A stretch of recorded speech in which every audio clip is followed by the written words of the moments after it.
Hey everybody, this is Dream. This is going to be the main slate for Sunday that starts at 1:35. Not an ideal slate time, but overall should be a relatively decent slate here on DraftKings. There's some good options. Now, the only real issue on this slate are there are two games that are potentially going to get rained out, which is Philly, Washington, and Baltimore, New York Yankees. So you're going to have to check, before the lock to make sure those games are playing. I am going to do this based on those games playing, but overall, those games are in question at this point in time. It's about 1 a.m. Sunday night, or Sunday early morning. So, with that said, the teams that are pretty stackable today are Toronto, Houston, the New York Yankees, and maybe a little bit of Baltimore too mixed in there. It's kind of a rough slate from that perspective. Philadelphia is really good from the for righties, and then you could even look at Tampa Bay from the left. So overall, we got some good options on this particular slate. Let's get into the pitchers that we do like here. So it does start off with Shane Bieber. He's been pitching pretty well, averaging 25 fantasy points a game the last 10. And he's been consistent, including a 31-point game against Kansas City recently. He's only had 2 games in the last 11 under 20 fantasy points, so he's definitely the safest option on the slate. The only real issue here is potentially him not playing too deep in the game, but I think he'll probably play. He's also been getting a lot of quality starts and stuff like that, so he's in a pretty good spot here. The next guy to take a look at is Kevin Gausman for Toronto against Boston. Now, some of the Boston players are actually really good against them, but in 5 games versus Boston this season, he's had 9.85, 25, 36, 29, and 31 fantasy points, so he's actually been really good against them. And he's averaging about 20 fantasy points a game the last 10. As you can see, he's averaging 26.5 versus Boston this season, and he's also got 43 strikeouts in those games. So there's a couple batters for Boston that I do like here, but even if they were to get to him, I still think he's a pretty good option on this particular slate, and he's relatively safe when it comes to his scoring potential here. Now, Zach Wheeler has had really solid games against Washington this season, but he hasn't been pitching deep in the games the last 2 games, where he hasn't gone deep in the pitch count either. Now, it's a little strange considering Philadelphia is in the wild card hunt right now, so he realistically should go pretty deep if he can. And this is a type of situation where he has a lot of upside if he does go deep, because Washington is pretty terrible. It's a little concerning that in the last 2 games he only pitched 62 and 58 pitches, but overall he's in a solid spot here, and he should be able to have an opportunity to have a good game. So, with that said, I've got 2 more pitchers. Adam Wainwright for St. Louis. Now, he's been extremely bad lately, only averaging 10 fantasy points a game for the last 10 games. I don't know I think maybe just the season, wear and tear is getting to him. But in the last 7 starts, he hasn't had a 15 fantasy point game or better. But he's had 2 good games against Pittsburgh this season, which is 26 and 19 fantasy points. I definitely don't really recommend utilizing him, but if you're just desperate to save money here, then he's somebody you could look at. Same kind of goes with Marcus Stroman. He's actually been pretty good recently, but he's very boom or bust. But he has gotten 23.65 fantasy points when he faced Cincinnati at Cincinnati last time. So that gives him some upside here. Plus, he has 8 strikeouts, and this game's in Chicago, which is a much better pitcher park. So I actually like him in this matchup. Obviously, he's a little bit boom or bust, but he's been doing decent lately. And Chicago Cubs aren't the greatest team either. The only real player on their team that you really have to worry about is Wilson Contreras, and we don't really even know if he's going to play yet. So if he doesn't play, Stroman is definitely one of the guys that I would consider. Or sorry, not for Chicago. I meant for Cincinnati. Friedel is really the only guy that I worry too much against him. I don't know why I say Contreras, but anyhow, we don't know if he'll even play in this game anyway. So I still think Stroman's a pretty solid option on this particular slate. So that's pretty much what I got for pitchers. We got some other guys like Garcia and Pablo Lopez. They're probably not going to go too deep in these games. Not only that, but Milwaukee is a team that's still trying to get in the wild card, and so they're probably going to be working to play pretty tough here. Now, Milwaukee's pitcher Peralta is against Miami, which is a plus matchup. but I don't really love him here because he really doesn't have a ton of upside in this matchup. But he will potentially go deep in the game, so that if he does well, he's just not a great pitcher. He hadn't had a lot of good games recently, so I still think he's somebody you have to look at to consider. But overall, there's only a couple teams that the only two teams playing today that are still in the wild card hat, and that's Zach Wheeler for Philly and Peralta for Milwaukee. So, excuse me. Anyway, let's go ahead and get into catchers. All right, so my top option here is Danny Jansen, who has been really solid yet lately. 350 or 345, 9 fantasy points a game, including 2 home runs in those games.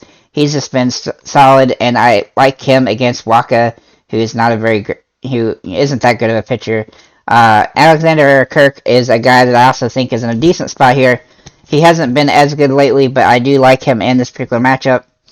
Then we're going to look at JT Realmuto. If he does play, which, I mean, he really should based on Philadelphia's situation. Against Washington's Corbin, I really like him in this matchup. If this game does play, because this game is in danger of being rained out, if this game does play, I am going to try to fit Realmuto in my lineup because he has absolutely killed Corbin in his career. And then the last guy here is Wilson Contreras for the Chicago Cubs. If he plays, he's a guy that I like, even though he hasn't been particularly great since he's come back from playing. He still has home run potential in this matchup. So overall, I think all 4 of those guys are in really good spots. At first base, we have Hoskins for Philadelphia against Washington.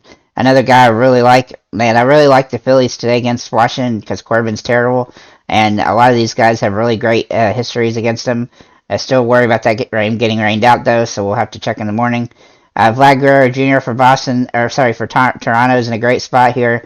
His batting average has been lowered, but he's still getting 7 fantasy points a game on average, and he'll pay off if you can afford him. Talese for Milwaukee is in a good spot here. His price has finally come down some. He's averaging about 6.6 fantasy points a game, but he does have upside in this matchup. He's done good against Lopez this season.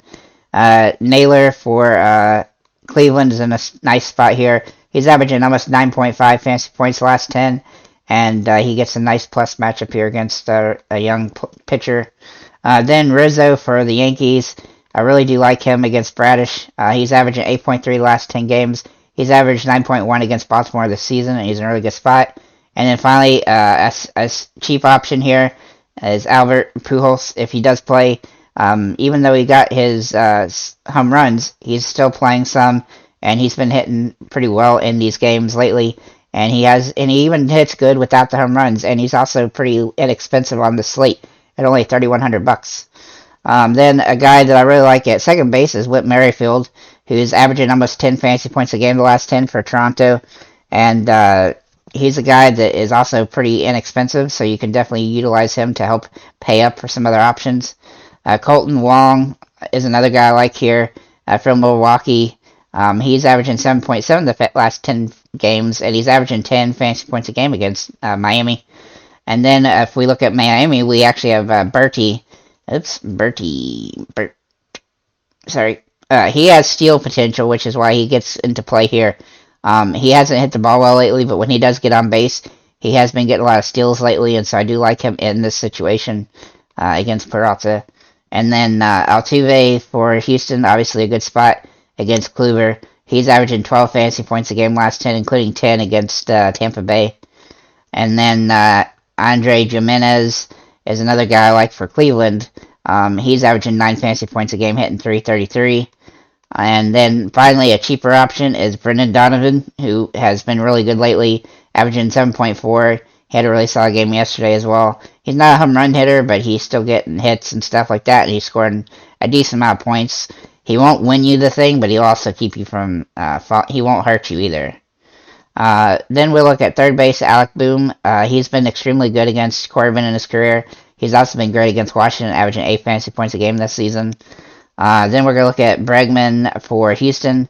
Now, he's pretty expensive for his production, but because he's only been hitting 162 lately, but he still has 7-point upside in this particular matchup and a home run threat.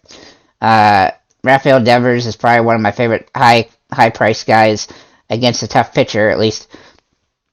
He's hitting 300 the last 10 games. He's had 6 fantasy points a game against Toronto. Gossman is tough, but if anybody's going to get him, it'll be Devers. Excuse me. And Devers has been pretty good against him in his career. Matt Chapman's a guy I really like here in this matchup, even though he hasn't been hitting the ball good. He is a home run hitter, and in the 18 games against Boston this season, he's averaging 10 fantasy points a game, and I look for him to kind of bounce back in this particular matchup. Then Gunnar Henderson for Baltimore in a pretty good spot here against the Yankees. Obviously, he hasn't been hitting the ball all that great lately, but he has been good on the road this season, actually better than at home. And he has the opportunity here to have a good game against a weaker Yankees pitcher. At shortstop, we have Wander Franco against Houston for Tampa Bay. He's averaging 9 fantasy points a game. He's not a big home run threat, but he's been hitting the ball decent lately. Then we have Bo Bichette, who's probably a home run threat on this particular game against Waka. He's hitting 419 the last 10 games, including several really solid games, hitting 9 fantasy points a game. I really like him in this matchup, and he is due for a home run. He hasn't hit one in a little while. And then Jeremy Pena is a little bit less expensive at $4,300. He's averaging 9 fantasy points a game for Houston. The only real risk here is he may not play too deep in the game. And then a cheap option here is Nico Horner for Chicago Cubs. He's averaging 8.2 last 10, and he's got 10 fantasy points a game against Cincinnati this season. And that's a plus matchup for him. In the outfielder, we have Whit Merrifield, who I already mentioned. Then we have Kyle Tucker for Houston, who's in a good spot. His price is a little bit high for his production, but I do think he's in a place where he could potentially hit a home run. Castellanos for Philadelphia is in a really great spot here. He's averaging 5 fantasy points the last 10, but he's been extremely good against Washington this season, almost 8 fantasy points a game versus them. Then we're going to look at the Yankees. Cabrera. He's in a really good spot, and he's been playing extremely well, averaging 11 fantasy points a game. And this is a nice plus matchup for him. And he's as long as he keeps hitting the ball well, he's somebody you want to continue to try to put into the lineup here. Oops, I hit the wrong guy here. Sorry about that. Austin Hayes is a guy I like here for Baltimore against the Yankees. He's averaging 6 fantasy points a game, but he's been in 17 games against the Yankees, 8.4 fantasy points a game, and this is one of the weaker pitchers on the Yankees, so he's in a really good spot. And then Tapia for Toronto against Waka is a guy I really like here. He's hitting almost 9 fantasy points a game the last 10, including a home run. He's been hitting the ball pretty well, and he is a little bit boom or bust, but I really like him in this particular matchup. And then finally, Christopher Morel for Chicago Cubs. He's averaging 7 fantasy points a game last 10, but he's hit Cincinnati ridiculously. 375 with 11 fantasy points a game this season, including 3 home runs. So overall, obviously the slate is a little bit wonky, but it's not too bad. I felt like yesterday's slate was worse than this one, and that slate turned out to be really nice, so hopefully this slate will be as well. There's some pretty good pitchers to choose from here. We got some cheaper options as well, so you're going to be able to fit in whoever you really want if you want to, trade down for some pitching in order to get some bats. So with that said, thank you guys for liking, commenting, subscribing. If you have any comments or questions, feel free to leave them below in the comments, and have a nice day, guys.